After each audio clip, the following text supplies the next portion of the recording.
What's good, everybody? Welcome back to Rell's World. We got Batman issue 125. A New Era Begins by Zdarsky and Jorge Jimenez. We got Failsafe Part 1. Let's go.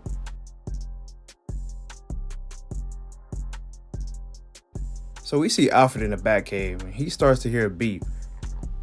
Then the beeps just keep on going. Like, what's going on?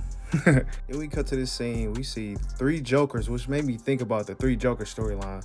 And then we see all of the Bat family members are dead, which I'm thinking it's a nightmare sequence, and it turns out it is a nightmare sequence.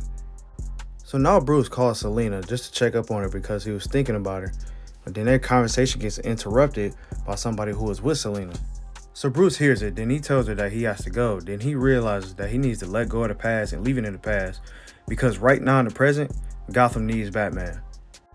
And come back to this real quick. If you didn't know, I know you possibly are putting two and two together. Yes, Batman and Catwoman were together, if you didn't know. And they almost got married. So that's why Bruce just needs to let go of the past and just handle what's right now in the present. So now we're at the crime scene. We see Batman going in to investigate. And we see the criminal saying he swore to God. But Batman like, not God. Not even close. And then he rushes the dude.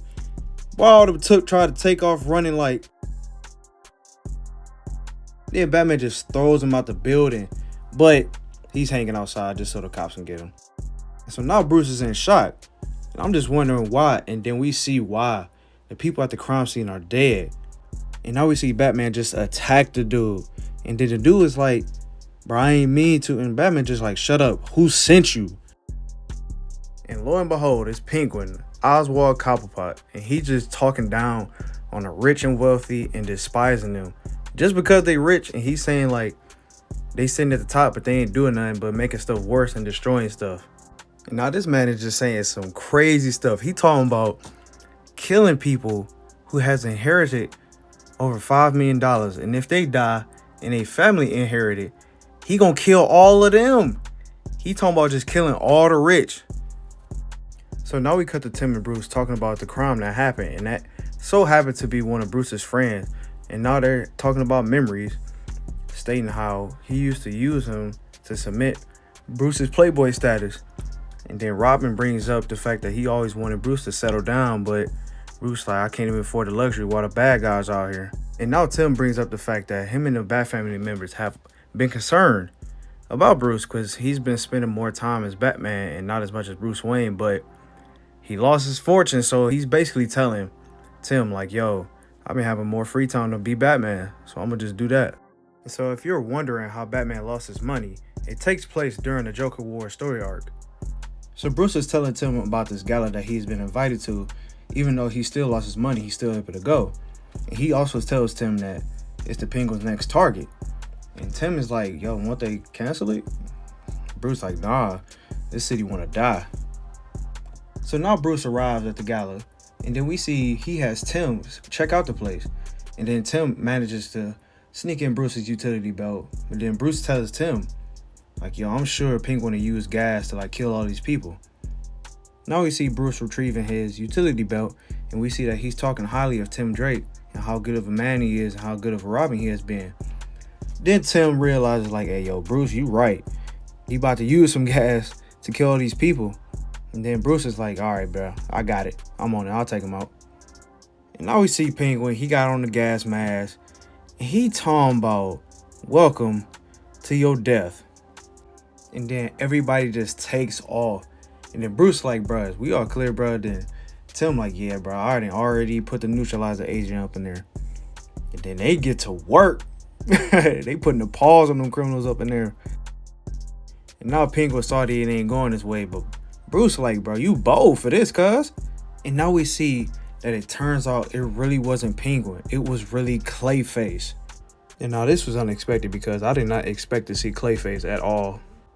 And we see that Penguin made Clayface do this. In case everybody didn't die from the gas, he was going to destroy the building to kill the people inside of there. And now Batman is telling Clayface like, hey, bro, you better help me with this. I got something that'll just blow you up. Like, you got to help me now. And now Tim is trying to get the people out of there by blowing up the doors. Then we see somebody that works for Penguin aiming his gun, and he shoots Tim in the neck. And now we see him bleeding out on the ground. Crazy. I was really shocked by Tim getting shot. You just gotta expect the unexpected in comics, bro. Like, you never know what's gonna happen. And now the building explodes. Batman like, bro, Clayface, if you don't save these people, you're done. Bruce is now rushing to get Tim into the Batmobile so he can take him to the hospital because they hit an artery. But Tim is like, yo, you gotta get me out my suit or they gonna know who I am. And now we see Bruce thinking back on the time that he had to do this once before when Jason Todd was robbing.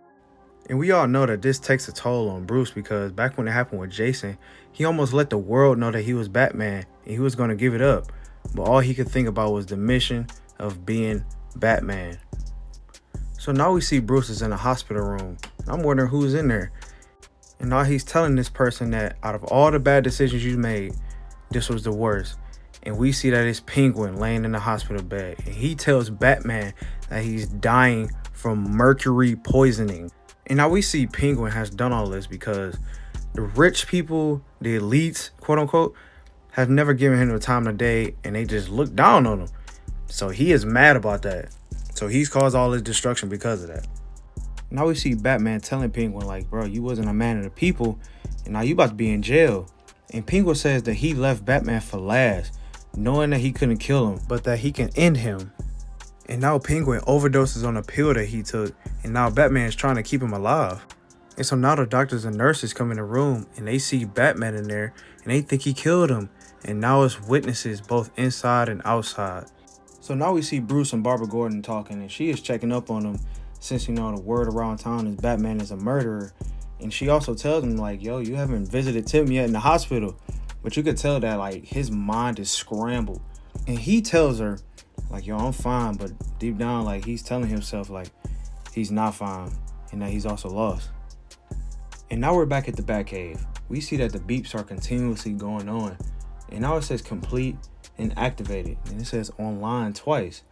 And it says Failsafe online. We got this robot named Failsafe. And I'm just like, what is this? So that was Batman issue 125. Let me know what y'all thought of this issue, man. I thought it was good. Personally, as a good start to this new arc, this new era by Zdarsky. Yeah, man, like and subscribe. And hit that bell for all the notifications, man. We got more videos out coming soon, man. I'll catch y'all, man. I'm out.